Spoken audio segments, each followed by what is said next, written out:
ರಾಜಕೀಯದಲ್ಲಿ ಕೆಲವರು ಅಧಿಕಾರಕ್ಕೆ ಬರ್ತಾರೆ, ಕೆಲವರು ಅಧಿಕಾರ ಉಪಯೋಗಿಸ್ತಾರೆ. ಆದರೆ ವಿರಳವಾಗಿ ಮಾತ್ರ ಕೆಲವರು ಜನರ ನೆನಪಿನ ಭಾಗವಾಗ್ತಾರೆ. ಸಿದ್ದರಾಮಯ್ಯ ಅಂತವರಲ್ಲಿ ಒಬ್ರು.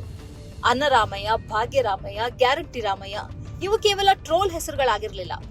ಅವು ಒಂದು ದೊಡ್ಡ ರಾಜಕೀಯ ವಾಸ್ತವದ ಸಂಕೇತಗಳಾಗಿದ್ದವು. ಬಡ ಜನರ ಅಡಿಗೆ ಮನೆಗೆ ತಲುಪಿದ ರಾಜಕಾರಣಿಯ ಹೆಸರಾಗಿತ್ತು. ಸಿದ್ದರಾಮಯ್ಯರನ್ನ ಜನ ಮಾಸ್ ಲೀಡರ್ ಅಂತ ಒಪ್ಪಿಕೊಂಡದ್ದು ಒಂದು ದಿನದ ಅದೃಷ್ಟ ಅಲ್ಲ. ಅದರ ಹಿಂದೆ ದಶಕಗಳ ರಾಜಕೀಯ ಹೋರಾಟ, ಅವಮಾನ, ವ್ಯಂಗ್ಯ, ಹಠ ಮತ್ತು ನೆಲದ ಜನರ ಜೊತೆ ಬೆಸೆದುಕೊಂಡ ಬದುಕಿದೆ. ಜನತಾದಳದಿಂದ ಹೊರಬಂದು ಕಾಂಗ್ರೆಸ್ ಸೇರಿದ ಕ್ಷಣ ಅದು ಕೇವಲ ಪಕ್ಷ ಬದಲಾವಣೆ ಆಗಿರಲಿಲ್ಲ. ಅದು ಕರ್ನಾಟಕ ರಾಜಕೀಯದ ಪವರ್ ಮ್ಯಾಪ್ ಬದಲಿಸುವ ಆರಂಭವಾಗಿತ್ತು. ಒಕ್ಕಲಿಗ ಲಿಂಗಾಯತ ಪ್ರಭಾವದ ರಾಜಕೀಯದ ನಡುವೆ ಅಹಿಂದ ಎನ್ನುವ ಸಾಮಾಜಿಕ ಸಮೀಕರಣದ ಮೂಲಕ ಸಿದ್ದರಾಮಯ್ಯ ಹೊಸ ದಾರಿ ತೆರೆದರು. ಆದರೆ ಸಿದ್ದರಾಮಯ್ಯರನ್ನ ನಿಜವಾದ ಅರ್ಥದಲ್ಲಿ ಜನನಾಯಕ ಮಾಡಿದ ಘಟನೆ ಯಾವುದು ಎಂದ್ರೆ ಬಳ್ಳಾರಿಯತ್ತ ನಡೆದ ಆ ತೊಡೆತಟ್ಟಿದ ಪಾದಯಾತ್ರೆ. 2010ರಲ್ಲಿ ಬಳ್ಳಾರಿ ರಿಪಬ್ಲಿಕ್ ವಿರುದ್ಧ ಆರಂಭವಾದ ಆ ಹೋರಾಟ ಕೇವಲ ರಾಜಕೀಯ ಕಾರ್ಯಕ್ರಮವಾಗಿರಲಿಲ್ಲ. ಅದು ಸಾಮಾನ್ಯ ಜನರ ಕೋಪಕ್ಕೆ ರಾಜಕೀಯ ರೂಪ ಕೊಟ್ಟ ಕ್ಷಣವಾಗಿತ್ತು. ಆ ದಿನದಿಂದ ಸಿದ್ದರಾಮಯ್ಯ ಕೇವಲ ನಾಯಕನಾಗಿರಲಿಲ್ಲ, ಪ್ರತಿರೋಧದ ಮುಖವಾಗಿದ್ರು.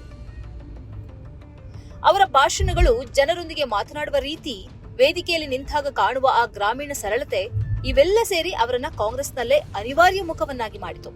ಮುಖ್ಯಮಂತ್ರಿಯಾದ ಮೊದಲ ಅವಧಿಯಲ್ಲಿ ತಂದ ಯೋಜನೆಗಳನ್ನ ಗೇಲಿ ಮಾಡಲಾಯಿತು. ಅನ್ನಭಾಗ್ಯ, ಕ್ಷೀರಭಾಗ್ಯ, ಇಂದಿರಾ ಕ್ಯಾಂಟೀನ್.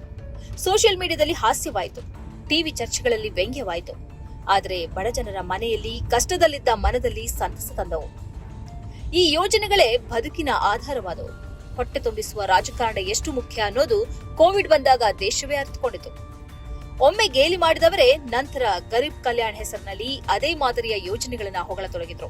ಆದರೆ ಸಿದ್ದರಾಮಯ್ಯರ ರಾಜಕೀಯ ಜೀವನ ಸುಲಭವಾಗಿರಲಿಲ್ಲ.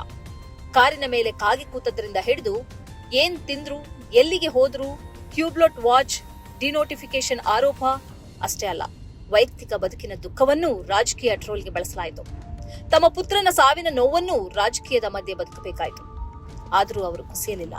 2023ರಲ್ಲಿ ಕರ್ನಾಟಕ ಮತ್ತೆ ಒಂದು ಪ್ರಶ್ನೆ ಕೇಳಿತು: ಅನ್ನಭಾಗ್ಯದ ಸಿದ್ದರಾಮಯ್ಯ ಮತ್ತೆ ಬರ್ತಾರಾ? ಕೋವಿಡ್ ನಂತರದ ಆರ್ಥಿಕ ಸಂಕಷ್ಟದಲ್ಲಿ ಜನರಿಗೆ ಗ್ಯಾರಂಟಿಗಳು ಕೇವಲ ಚುನಾವಣೆ ಭರವಸೆಗಳಾಗಿರಲಿಲ್ಲ, ಅವು ಬದುಕು ಮುಂದುವರಿಸುವ ಭರವಸೆಯಾಗಿದ್ದವು. ಸಿದ್ದರಾಮಯ್ಯ ಡಿಕೆ ಶಿವಕುಮಾರ್ ಜೋಡಿ ಕಾಂಗ್ರೆಸ್ಗೆ ಅಧಿಕಾರ ತಂದುಕೊಟ್ಟಾಗ ಜನರ ನಿರೀಕ್ಷೆ ಬೆಟ್ಟದಷ್ಟಿತ್ತು. ಆ ನಿರೀಕ್ಷೆಯ ತೂಕದ ಮಧ್ಯೆಯೇ ಪಂಚ ಗ್ಯಾರಂಟಿಗಳನ್ನ ಜಾರಿಗೆ ತರುವ ಮೂಲಕ ಸಿದ್ದರಾಮಯ್ಯ ಸರ್ಕಾರ ತನ್ನ ರಾಜಕೀಯ ಸಂದೇಶವನ್ನ ಸ್ಪಷ್ಟ ಮಾಡಿತು. ಸಿದ್ದರಾಮಯ್ಯರನ್ನ ಇತಿಹಾಸ ಹೇಗೆ ನೆನಪಿಟ್ಕೊಳ್ಬಹುದು? ಬಹುಶಃ ಹೀಗೆ: ನೆಲದ ಧ್ವನಿ ಕಿವಿಕೊಟ್ಟು ಕೇಳಬಲ್ಲ ನಾಯಕ, ಅಹಿಂದ ರಾಜಕಾರಣ ಹೊರನೋಟಕ್ಕೆ ಅಪಾಯಕರ ಪಟ್ಟು, ಸಮಾಜದ ಮಾತು ತಕ್ಷಣ ಮತ ತರುವ ರಾಜಕೀಯವಲ್ಲ.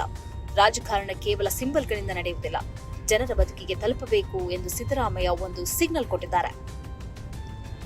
ಈ ಕಾಲದ ರಾಜಕೀಯದಲ್ಲಿ ಭ್ರಷ್ಟಾಚಾರ, ಸ್ವಜನ ಪಕ್ಷಪಾತ, ಅವಕಾಶವಾದಿತನ ಎಲ್ಲವೂ ಸಾಮಾನ್ಯ ದೃಶ್ಯಗಳಾಗಿವೆ. ಆ ಹಿನ್ನೆಲೆಯಲ್ಲೇ ನೋಡಿದಾಗ ಸಿದ್ದರಾಮಯ್ಯರನ್ನ ಹಲವರು ಸಜ್ಜನ ರಾಜಕಾರಣಿ ಎಂದು ಯಾಕೆ ನೋಡ್ತಾರೆ ಅನ್ನೋದು ಅರ್ಥವಾಗ್ತದೆ. ಅವರು ದೇವದೂತ ಅಲ್ಲ, ಅವರು ವಿವಾದಗಳಾಚೆ ಇರುವವರೂ ಅಲ್ಲ. ಆದರೆ ಈ ಗದ್ದಲದ ರಾಜಕೀಯ ಮಧ್ಯೆ ತಮ್ಮದೇ ಆದ ಸಾಮಾಜಿಕ ರಾಜಕೀಯ ಸ್ಪಷ್ಟತೆ ಹೊಂದಿದ ನಾಯಕ.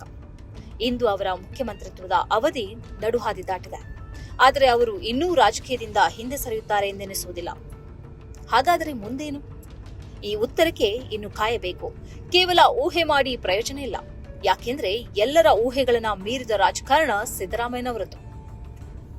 ಈ ಕಾರ್ಯಕ್ರಮದ ಪ್ರಾಯೋಜಕರು Gadiyar group of companies, specialised in piling and shoring, engineering consultancy, fire fighting, steel structures, real estate. Office SIT tower, silicon OSS, Dubai, UAE.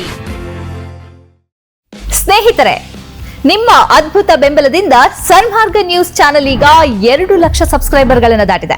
ಇದು ನಮ್ಮ ಯಶಸ್ಸಲ್ಲ, ಇದು ನಿಮ್ಮ ಯಶಸ್ಸು. ನಮ್ಮ ಮುಂದಿನ ಗುರಿ 4 ಲಕ್ಷ. ಇದು ಕಷ್ಟವಲ್ಲ. ನೀವು ಮಾಡಬೇಕಾದದ್ದು ಸಿಂಪಲ್. ನೀವು ಸನ್ಮಾರ್ಗ ನ್ಯೂಸ್ ಚಾನೆಲ್ ವಿಡಿಯೋವನ್ನ ನಿಮ್ಮ ಸ್ನೇಹಿತರಿಗೆ, ಕುಟುಂಬದವರೊಂದಿಗೆ ಹಂಚಿಕೊಳ್ಳಿ ಮತ್ತು ಅವರಲ್ಲೂ ಸಬ್ಸ್ಕ್ರೈಬ್ ಮಾಡಲು ಹೇಳಿ. ನೀವು ಶಕ್ತಿಯನ್ನು ಕೊಡಿ, ನಾವು ನಿಖರ ಸುದ್ದಿ ಕೊಡ್ತೇವೆ. ಧನ್ಯವಾದಗಳು.